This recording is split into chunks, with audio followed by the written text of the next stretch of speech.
Tak memihak Rusia, Malaysia minta semua pihak sanksi Rusia.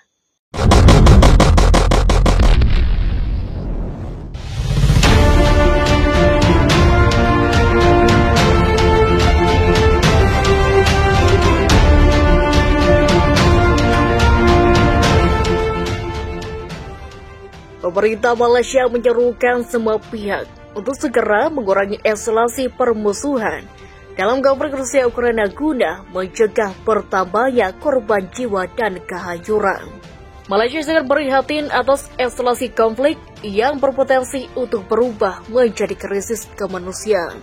Dilansir dari bernama Destar, pemerintah Malaysia menyatakan dalam sebuah pernyataan pada Sabtu bahwa Malaysia menyerukan atas kemanusiaan segera aman dan tanpa hambatan, termasuk lintas garis konflik untuk memastikan bahwa kemanusiaan menjaga semua yang butuhkan, terutama mereka yang berada dalam situasi rentan.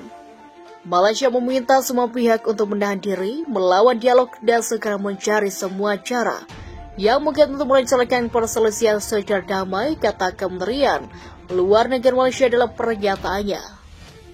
Ini harus dilakukan sesuai dengan piagam PBB dan hukum internasional, termasuk menghormati kedaulatan dan kelautan wilayah negara, imbuh kementerian.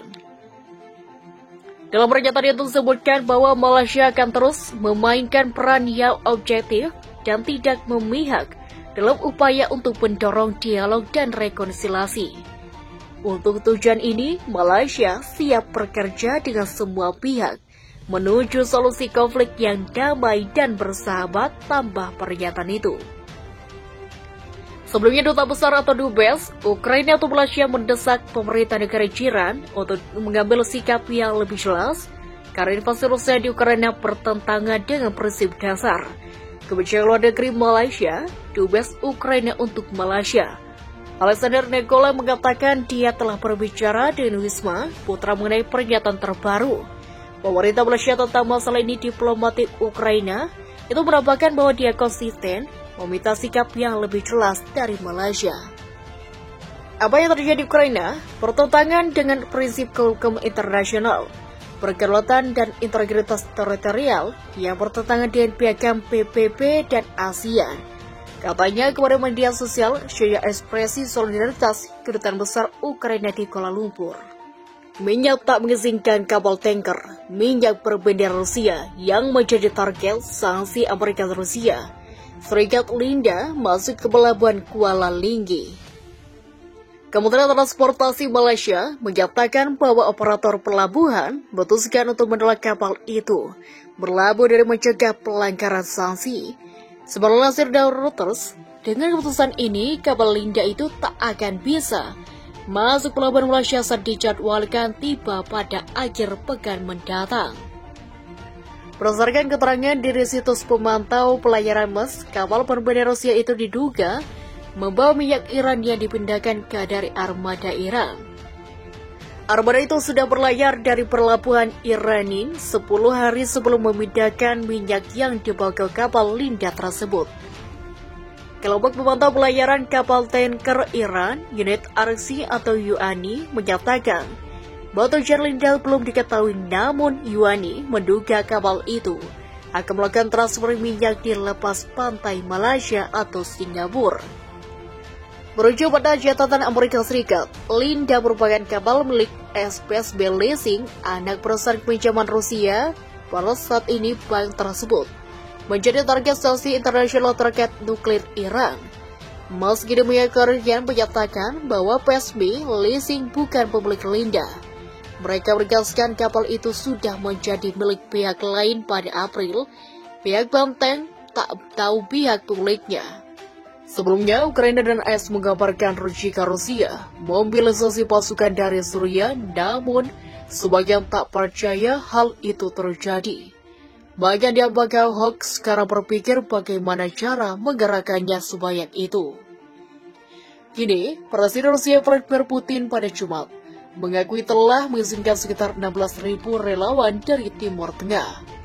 Mereka dikerahkan bersama pemberontak yang didukung Rusia untuk berperang di Ukraina. Langkah tersebut ternyata sudah dilakukan lebih dari 2 minggu sejak Putin memerintahkan invasi. Rusia mengerahkan tentara bayaran andal dari konflik seperti Suriah tanpa resiko untuk mengurangi tambahan korban dari kubu militer Rusia.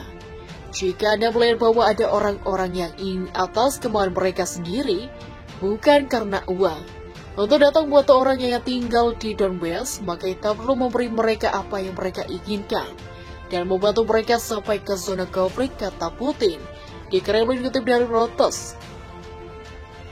Hari kiamat. Sementara dari pihak Ukraina, anggota baru pasukan pertahanan teritorial Ukraina dan Kiev telah mendapat pelatihan pada Rabu dalam persenjataan yang baru tiba. Para senjata itu dimasukkan untuk melobi tank Rusia. Seorang instruktur pelatihan yang hanya menyebut namanya sebagai Alex mengatakan pada Reuters bahwa orang-orang ini siap menyambut tentara Rusia ketika mencoba merebut kota itu. Banyak yang memperkirakan Kiev akan segera jatuh pada hari-hari awal perang dimulai, tetapi lebih dari 2 minggu setelah invasi Rusia, operasi militer khusus, langkah-langkah militer Moskow dan perlawanan Ukraina gigih telah membuat ibu kota tidak berpindah tangan. Tentu saja, kami memahami dan melihat bahwa musuh ingin merebut Kiev. Kami sangat memahaminya jelas oleh Kiev, Kuleba, gubernur wilayah Kiev. Tentu saja mereka tidak dapat merebut Kiev sekarang tujuan mereka adalah untuk melakukan dalam 2 atau 3 hari. Inilah fakta yang terkenal, mereka gagal. Karena tindakan keheroik angkatan bersenjata kita dan orang-orang biasa yang berdiri untuk mempertahankan kota kami, negara kami, tegas Kuleba. Kuleba berbicara kepada Reuters tentang perjuangan ke dalam masyarakat Ukraina. Bagi kami, inilah hari kiamat. Inilah pertarungan antara yang baik dan yang jahat. Dan bagaimanapun juga kami akan mati, tetapi kami tidak akan membiarkan mereka merebut kota kami. Itulah jelasnya. Suara simbol letekan warga Ukraina bermunculan di sektor sekitar kota. Acara ini disiarkan langsung di televisi Ukraina. Konduktor menyebut konsep tersebut. Pemerintah Malaysia menyerukan semua pihak untuk segera mengurangi eskalasi permusuhan dalam konflik Rusia Ukraina guna mencegah bertambahnya korban jiwa dan kehancuran. Malaysia sangat prihatin atas eskalasi konflik yang berpotensi untuk berubah menjadi krisis kemanusiaan. Dilansir dari bernama Devstar, pemerintah Malaysia menyatakan dalam sebuah pernyataan pada Sabtu bahwa Malaysia menyerukan atas kemanusiaan segera aman dan tanpa hambatan, termasuk lintas garis konflik untuk memastikan bahwa kemanusiaan menjaga semua yang membutuhkan, terutama mereka yang berada dalam situasi rentan. Malaysia meminta semua pihak untuk menahan diri, melawan dialog dan segera mencari semua cara yang mungkin untuk melancarkan perselisihan secara damai, kata Kementerian Luar Negeri Malaysia dalam pernyataannya. Ini harus dilakukan sesuai dengan piagam PBB dan hukum internasional, termasuk menghormati kedaulatan dan kelautan wilayah negara, imbuh kementerian. Dalam pernyataan itu disebutkan bahwa Malaysia akan terus memainkan peran yang objektif dan tidak memihak dalam upaya untuk mendorong dialog dan rekonsiliasi. Untuk tujuan ini, Malaysia siap bekerja dengan semua pihak menuju solusi konflik yang damai dan bersahabat, tambah pernyataan itu.